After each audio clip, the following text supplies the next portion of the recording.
Hello दोस्तों, बहुत स्वागत है आपका अपने YouTube चैनल प्रमीर क्लासेस में। मेरा नाम है स्वाति सिंह और हम करते हैं यहाँ डीएलएड फर्स्ट सेमेस्टर मैथ को डिस्कस, जो हमें यूपी टेट और सीटेट में भी हेल्प करेगा। तो हम देख चुके हैं लाभ हानि और उसके बाद से ब्याज, मतलब प्रॉफिट लॉस और इंटरेस्ट हम देख चुके हैं। सिंपल इंटरेस्ट क्या होता है, कंपाउंड इंटरेस्ट क्या होता है, हम कॉन्सेप्ट को पढ़ चुके हैं। क्योंकि ये परसेंटेज का ही एक पार्ट है आपके डीएलएड में, तो इसलिए इससे रिलेटेड बहुत ज़्यादा क्वेश्चन अलग से नहीं आता है। कभी कभी परसेंटेज के कुछ क्वेश्चन कभी लाभ हानि के और कभी ब्याज के डाल देता है। तो हम स्टार्ट करते हैं सबसे पहले आज प्रीवियस ईयर क्वेश्चन से। तो चलिए अपना पहला प्रीवियस ईयर क्वेश्चन देखते हैं। तो है जो 2018 में पूछा है। 2017 में इससे लाभ हानि और इंटरेस्ट से कोई भी, ब्याज से कोई भी क्वेश्चन नहीं आया था। 2018 में आया था, एक साइकिल रुपए 1800 में बेचने पर 10% की हानि हुई, साइकिल का क्रय मूल्य क्या होगा। तो देखिए 10% की हानि हुई, हानि रुपए में नहीं दिया, प्रतिशत में दिया है, ठीक है। तो हमारा प्रतिशत वाला फॉर्मूला क्या था, हानि प्रतिशत वाला। तो देखिए हम जब हानि यहाँ लिखते थे प्रतिशत में, तो क्या होता था, जब हानि होता है तो क्या होता है, क्रय मूल्य से विक्रय मूल्य घटता है या विक्रय मूल्य से क्रय मूल्य घटता है। तो लाभ हानि के केस में क्रय मूल्य से हम विक्रय मूल्य को घटाते हैं, क्योंकि विक्रय मूल्य कम होता है। तो क्रय मूल्य माइनस विक्रय मूल्य अपॉन क्रय मूल्य होता है हमेशा। कंपेयर हम लाभ या हानि में क्रय मूल्य से ही करते हैं, गुणे 100। अब देखिए कि आपको दिया क्या क्या है। हानि दिया है 10%, तो हम हानि लिखेंगे यहाँ, ठीक है। फिर देखिए क्रय मूल्य, तो साइकिल को इतने में बेचने पर, तो क्रय मूल्य नहीं लिखा है, दिया है, तो क्रय मूल्य को हम सीपी से नोट करते हैं, ठीक है, डिनोट करते हैं। तो अब देखिए विक्रय मूल्य क्या है हमारा, 1800 रुपये। तो 1800 रुपये हमारा विक्रय मूल्य हो जाएगा और क्रय मूल्य हमारा सीपी है, गुणे 100। अब देखिए हम चाहें तो 10 से 10 कैंसिल कर सकते हैं, ये इधर आएगा तो डिवाइड हो जाएगा, तो 10 से 10 कैंसिल हो जाएगा, ठीक है। अब सीपी को अगर इधर लेके आते हैं तो क्या होगा, सीपी बराबर 10 से मल्टीप्लाई इसमें होगा तो 10 सीपी, और उसके बाद से ये हो जाएगा 18,000। 10 से इसमें मल्टीप्लाई होगा तो 18,000 हो जाएगा। अब देखिए ये माइनस में, तो हम इसको इधर ला सकते हैं और इसको इधर ले जाएंगे तो ये ऐड सब्ट्रैक्ट हो जाएगा। देखिए सीपी को अगर इधर ले जाएंगे तो 10 सीपी, और ये इधर जाएगा तो माइनस सीपी हो जाएगा, है ना। और ये हो जाएगा इधर आके 18,000। अब देखिए 10 सीपी में से 1 सीपी घटेगा तो 9 सीपी, ठीक है, कॉस्ट प्राइस। और उसके बाद से देखिए 18,000। तो फिर हम इसको देखेंगे अगर, तो देखिए 9 से डिवाइड करते हैं अगर, तो सीपी बराबर 18,000 बट्टा 9। तो सीपी क्या हो जाएगा हमारा, 9 दूनी 18, 2,000 रुपये। तो देखिए सीपी हमारा मतलब कॉस्ट प्राइस, क्रय मूल्य हमारा 2,000 रुपये था, तब हम 1800 रुपये में जब उसको बेचते हैं, साइकिल को बेचते हैं, तो देखिए 200 रुपये की हानि होती है। तो इसीलिए वो 10% में है, प्रतिशत में 10% की हानि हुई, ठीक है। तो फिर से देख लीजिए, एक साइकिल का जो मूल्य है बेचने पे, मतलब एसपी जो है विक्रय मूल्य है, वो 1800 रुपये है और 10% की हानि होती है। यानी कि क्रय मूल्य अधिक होगा, विक्रय मूल्य कम होता है, क्रय मूल्य से तभी हानि होती है। तो देखिए हम ये फॉर्मूला देखे थे, तो इसमें हम सारे वैल्यू को रख देंगे, जो वैल्यू नहीं आएगा, जैसे क्रय मूल्य नहीं पता तो उसको सीपी रख देंगे, और उसके बाद से हम इसको सॉल्व किए हैं तो हमारा सीपी 2,000 रुपये आया है। देखिए 1800 से अधिक है 2,000 रुपये, ठीक है। दूसरा क्वेश्चन हम देखें जो 2018 में ही पूछा था कि 500 रुपये का 3 वर्ष का 12% वार्षिक ब्याज की दर से साधारण ब्याज ज्ञात कीजिए। तो साधारण ब्याज क्या होता है, सिंपल इंटरेस्ट बराबर PRT अपॉन 100 होता था, हमने देखा था, ठीक है, PRT अपॉन 100। तो देखिए P क्या है हमारा, मतलब प्रिंसिपल क्या है, मूलधन क्या है, 500 रुपये, तो हम लिख सकते हैं 500। R देखिए 12%, ब्याज दर जो 12% है, और समय 3 बट्टा 100। अब 100 से इसको डिवाइड करेंगे 5 बचेगा, ठीक है, 12 पचे 60 गुणे 3, और फिर हो जाएगा 4 18 0, 180 रुपये, ठीक है। 180 रुपये ब्याज मिलता है 500 रुपए का 12% का, जब ब्याज दर होता है 3 वर्ष के लिए। ठीक है, ये 3 वर्ष का ब्याज है, साधारण ब्याज है 12% जब उसका ब्याज दर था और 500 रुपए मूलधन था। ठीक है, तो चलिए नेक्स्ट क्वेश्चन देखते हैं। तो देखिए नेक्स्ट क्वेश्चन क्या है, ये 2019 में पूछा था कि राम ने 300 रुपए में एक रेडियो खरीदा, वह उसे कितने रुपए में बेचे कि उसे 20% का लाभ हो। तो जब लाभ या हानि प्रतिशत में दिए हो, रुपए में ना देकर लाभ प्रतिशत या हानि प्रतिशत दिया हो, तो हम लाभ प्रतिशत और हानि प्रतिशत का फॉर्मूला जानते हैं। तो देखिए ये लाभ प्रतिशत दिया है, तो लाभ प्रतिशत का फॉर्मूला हमारा क्या था, लाभ प्रतिशत का फॉर्मूला था कि इसमें विक्रय मूल्य, चलिए शॉर्ट में लिखते हैं एसपी, ठीक है, माइनस सीपी होता है अपॉन सीपी। जब लाभ होता है तो एसपी में से सीपी मतलब विक्रय मूल्य में से क्रय मूल्य घटता है। अब देखिए गुणे 100, तो अब देखिए दिया क्या क्या है, 20% दिया है लाभ, तो 20 लिखेंगे, और कितने रुपए में बेचें, तो एसपी दिया नहीं है तो एसपी, और खरीदा है 300 रुपए में मतलब सीपी आपका 300 है, गुणे 100। ठीक है, ये 100 से कैंसिल होगा, 3 आ जाएगा, इधर मल्टीप्लाई करेंगे तो 60, तो एसपी माइनस 300। अब देखिए 300 इधर जाएगा तो 300 प्लस 60 क्या होगा, एसपी हमारा 360 रुपये हो जाएगा। ठीक है, जब 300 रुपये में किसी रेडियो को खरीदते हैं तो उसको 360 रुपये में जब बेचेंगे तो 20% का लाभ होता है। ठीक है, अगर आप चाहें तो शॉर्ट में इसको देखने के लिए क्या देख सकते हैं, कर सकते हैं ऐसे कि 300 रुपये में रेडियो को खरीदा तो कितने में बेचे कि उसे 20% का लाभ हो जाए। ठीक है, तो खरीदा है 300 रुपये में तो कितने में बेचे कि उसे 20% का लाभ हो जाए, तो यानी कि ये होगा 100%। क्रय मूल्य हमारा हमेशा 100% होता है, तो ये हमारा 300 रुपये है। ठीक है, तो 1% क्या होगा, 300/100, और क्या पूछा है कि 20% का लाभ हो, तो लाभ होने के लिए हम क्या करते हैं, 100% में 20% और जोड़ देते हैं, जितना परसेंट लाभ हुआ रहता है उतना परसेंट को जोड़ देते हैं। ठीक है, और जितने परसेंट की हानि हुई होती है उतना परसेंट घटा देते हैं। तो देखिए 20% का लाभ हो तो 120% हो जाएगा, तो हमको 120% की वैल्यू निकालनी है। तो देखिए 300/100 है गुणे 120, अब 0 से 0 कैंसिल हो जाएगा, तो देखिए 12 24 12 36 होता है और 1 0। ठीक है, तो देखिए 360 रुपये, यही आंसर आएगा आपका। तो आप ये फॉर्मूले से कर सकते हैं और ये ऐसे समझ के कर सकते हैं कि 100% हमेशा क्रय मूल्य 100% लेते हैं, तो 1% की वैल्यू क्या होगी, और फिर 120%, 20% का लाभ होना है तो 120% की वैल्यू क्या होगी। ठीक है, तो चलिए नेक्स्ट क्वेश्चन देखते हैं जो 2020 में पूछा गया था कि एक वस्तु 20 रुपए में बेचने पर 5 रुपए की हानि होती है। ठीक है, प्रतिशत हानि ज्ञात कीजिए।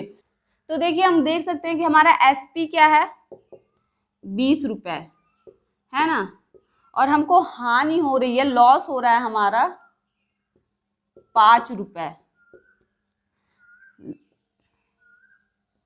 हानि हमारी 5 रुपए की हो रही है। ठीक है, तो देखिए 20 रुपए में बेचने पर एसपी 20 रुपए है, हानि 5 रुपए का हो रहा है, तो क्रय हानि क्या होता है, हानि बराबर क्या होता है,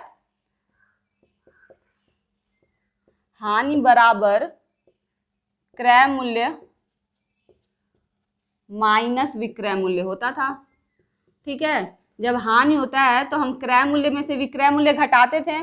ठीक है, तो हानि 5 रुपए की हो रही है और क्रय मूल्य हमारा नहीं दिया है, वही पूछा है, तो सीपी देखिए, अरे एसपी देखिए 20 रुपए है, तो 20 को जब इधर लेके आएंगे तो प्लस हो जाएगा, 25 रुपए हो जाएगा, तो सीपी हमारा 25 रुपए हो जाएगा, है ना।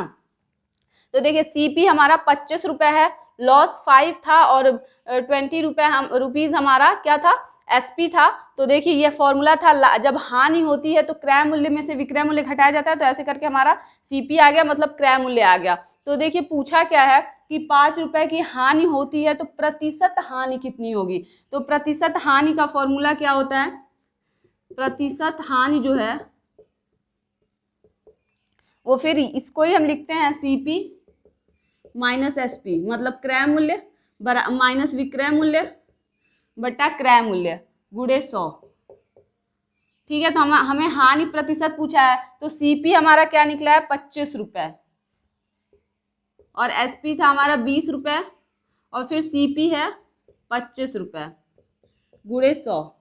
तो देखिए 25 में से 20 जाएगा तो 5 बटा 25 गुणे 100, 25 चौको 100 और 4 पचे 20, तो 20% हमारा हानि प्रतिशत होगा। ठीक है, तो ये था हमारा प्रीवियस ईयर क्वेश्चन। पिछले 6 साल में यही प्रीवियस ईयर क्वेश्चन पूछे गए हैं, लाभ हानि और ब्याज से, बाकी परसेंटेज से तो पूछे ही जाते हैं। तो चलिए कुछ और प्रैक्टिस क्वेश्चन करते हैं। तो देखिए क्वेश्चन क्या है हमारा, एक वस्तु का विक्रय मूल्य 500 रुपये है, यदि वह 25% लाभ से बेची गई है तो उसका क्रय मूल्य क्या होगा। जो 500 रुपये है वो 25% लाभ पर बेची गई है। ठीक है, तो लाभ परसेंट का फॉर्मूला क्या था हमारा, लाभ प्रतिशत का फॉर्मूला था कि SP माइनस CP। तो SP हमारा क्या है, विक्रय मूल्य हमारा क्या है 500 रुपये minus CP upon CP into 100, और यहाँ हम लिख सकते हैं लाभ प्रतिशत की जगह 25। ठीक है, 25% का लाभ होता है। तो अब देखिए CP हमारा इधर आ जाएगा, तो CP बराबर 500 माइनस CP। ठीक है, और अगर 25 को जब इधर लाएंगे तो वो इधर से आके इधर डिवाइड में आ जाएगा, तो 25 चौको 100। ठीक है, तो CP बराबर हो जाएगा 25 चौको 100 होगा, तो देखिए 4 का 25 से 4 बार में जाएगा, 25 चौको 100, तो 4 का हम इसमें मल्टीप्लाई करेंगे तो कितना होगा 4 पचे 20 और 00 माइनस 4CP। ठीक है, और जब 4CP को इधर लेके जाएंगे तो जुड़ जाएगा, मतलब ऐड हो जाएगा, इधर आके प्लस हो जाएगा, तो 5CP हो जाएगा बराबर 2000, है ना। तो देखिए CP बराबर फिर क्या होगा, CP बराबर 2000 बट्टा 5, तो CP हमारा हो जाएगा 5 चौको 20 00 400 रुपये। ठीक है, 400 रुपये जब CP होगा और SP मतलब क्रय मूल्य जब 400 होगा और उसी को हम विक्रय मूल्य मतलब 500 रुपये में बेचेंगे तो हमको 25% का लाभ होता है। ठीक है, वैसे ही एक और क्वेश्चन देखिए, एक वस्तु को 1000 रुपये में बेचने पर 20% की हानि होती है, उसका क्रय मूल्य क्या होगा। ठीक है, इसमें हानि प्रतिशत दिया है, तो हानि प्रतिशत हम लिखेंगे 20 बराबर, हानि प्रतिशत का फॉर्मूला क्या होता था, क्रय मूल्य से विक्रय मूल्य घटता था, है ना। तो बेचने पर, यानी कि क्रय मूल्य तो दिया नहीं है, तो CP माइनस 1000 बट्टा CP से ही मतलब क्रय मूल्य से ही कंपेयर करते हैं गुणे 100। अब देखिए 100 को जब इधर लेके आएंगे तो 20 बट्टा 100 और CP को इधर लेके आएंगे तो CP बराबर CP माइनस 1000। अब देखो 20 25 100, ठीक है, और ये हो जाएगा 1/5। अब 5 को हम इधर जब भेजेंगे तो इधर जाके ये मल्टीप्लाई हो जाएगा सब में, क्योंकि इधर डिवाइड है, 1/5 आ रहा है ना, 1/5 है, तो 5 इधर जाएगा तो सब में मल्टीप्लाई हो जाएगा, तो 5CP माइनस 5000। ठीक है, अब देखिए 5000 इधर आएगा और CP को इधर ले जाएंगे तो CP इधर जाएगा तो प्लस है तो माइनस हो जाएगा, तो 5CP में से माइनस 1CP जाएगा तो 4CP बचेगा, और जब इसको हम इधर लेके आएंगे तो ये माइनस है तो ये इधर आके प्लस हो जाएगा, तो मतलब 5000। अब CP बराबर होगा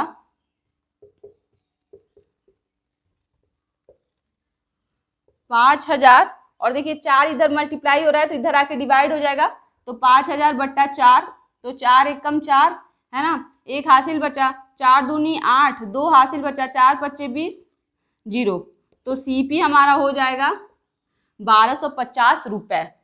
तो देखिए 1000 रुपये में बेचने पर, मतलब 1250 रुपये जब हमारा क्रय मूल्य है और उसको हम 1000 रुपये में बेच दे रहे हैं, विक्रय मूल्य हमारा जब 1000 हो रहा है तो 20% की हानि होगी हमें। ठीक है, चलिए कुछ और क्वेश्चन देखते हैं। तो देखिए नेक्स्ट क्वेश्चन हमारा क्या दिया है, 300 रुपये का 10% वार्षिक ब्याज की दर से 1 वर्ष का साधारण ब्याज क्या होगा। तो साधारण ब्याज हमारा क्या होता था, PRT upon 100, PR rate time upon 100। ठीक है, principal into rate into time upon 100, मूलधन गुणे दर गुणे समय बट्टा 100। ठीक है, तो अब देखिए हमारा मूलधन दे रखा है 300 रुपये, रेट है 10% और टाइम है 1 वर्ष, है ना। तो SI क्या होगा हमारा, तो देखिए 00 से 00 कैंसल और फिर 1 से मल्टीप्लाई करेंगे 10 में तो 10 होगा और फिर ये 30 रुपये 1 साल का 300 रुपये का साधारण ब्याज होगा 10% वार्षिक ब्याज की दर से। ठीक है, नेक्स्ट क्वेश्चन देखिए, 1200 रुपये का 146 दिन का 3% वार्षिक ब्याज की दर से साधारण ब्याज क्या होगा। तो साधारण ब्याज हमारा फॉर्मूला अभी हमने लिखा PRT अपॉन 100, लेकिन देखिए इसमें आपको क्या करना है कि 1200 रुपये हमारा प्रिंसिपल है, मूलधन है, 146 दिन का 3% वार्षिक ब्याज की दर। जब वार्षिक ब्याज की दर रहेगा तो हम समय को हमेशा वर्ष में काउंट करेंगे। ठीक है, तो समय देखिए आपका 146 दिन दिया है, तो 146 दिन, तो पहले तो R लिख लीजिए 3% और समय देखिए 146 दिन को हम वर्ष में चेंज करने के लिए क्या करते हैं, 365 से डिवाइड करेंगे। ठीक है, और अपॉन 100 तो हम लिखते हैं फॉर्मूले में हमारा। तो देखिए इसको हम 73 से डिवाइड करेंगे तो ये 2 बार में जाएगा और ये 5 बार में जाएगा। ठीक है, तो 2/5 और 00 से 00 कैंसल। अब कुछ डिवाइड तो हो नहीं रहा है, तो देखिए 12 का इसमें मल्टीप्लाई कर, पहले 12 गुणे 3 गुणे 2/5 ये बचा हुआ है ना। तो देखिए 12 24 बार 36, 36 गुणे 2/5, तो 2 छक्के 12, 1 हासिल, 2 3 6 1 7/5। तो देखिए हमारा क्या पूछा है, SI पूछा है, तो SI हमारा फिर क्या होगा, 5 1 कम 5, 2 हासिल बचेगा, उसके बाद से 22 हो जाएगा, तो 5 चौको 20 और 5 चौको 20। ठीक है, तो इतना होगा हमारा ब्याज 14.4 रुपये। ठीक है, तो आज हमने लाभ हानि और ब्याज के प्रीवियस ईयर क्वेश्चन देखे और कुछ क्वेश्चन प्रैक्टिस किए। तो इसके क्वेश्चन परसेंटेज में ही पूछ लिए जाते हैं और कंपाउंड इंटरेस्ट से बहुत ज़्यादा क्वेश्चन नहीं आया है। तो अब हम ये कंप्लीट कर चुके हैं। अब नेक्स्ट डे हम नेक्स्ट चैप्टर पढ़ेंगे। तो अगर आप लोग को वीडियो अच्छी लग रही है, यूजफुल लग रही है, तो लाइक करिए, दोस्तों को शेयर करिए और चैनल को सब्सक्राइब कर दीजिए। तो मिलते हैं अपने नेक्स्ट वीडियो में। Thank you so much.